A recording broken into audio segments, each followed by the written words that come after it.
yan dito, pare. Rest day niya ngayon. Gabi na siya. Show, tama na natin.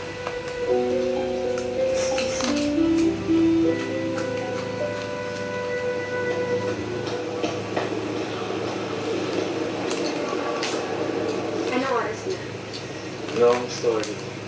5:30 usapan natin, di ba? 7 na.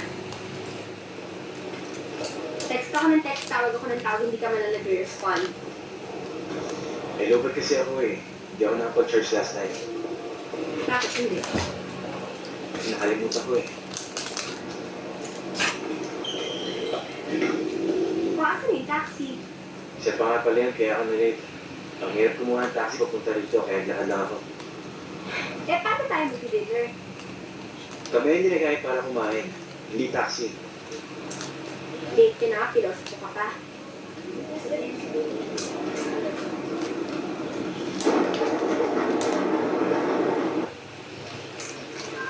Excuse me.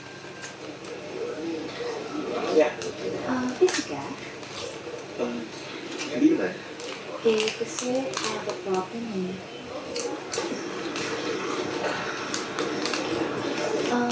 Tawagin ko na lang kaya ng meetings. Hindi. Kaya mo to. Sure ka na mauugunin? Yeah. Medyo matigas lang yun. Medyo matigas lang. Okay. Okay na.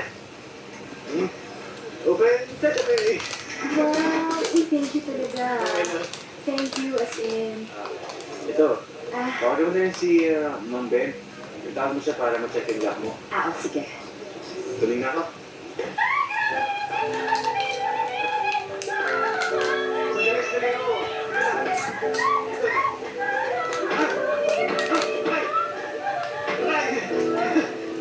Patay na yan! Hindi gagawin, no? Oh. Bakit mo ginamit yung bag ko pa ng ipis? Akala ko si Puder eh. Eh.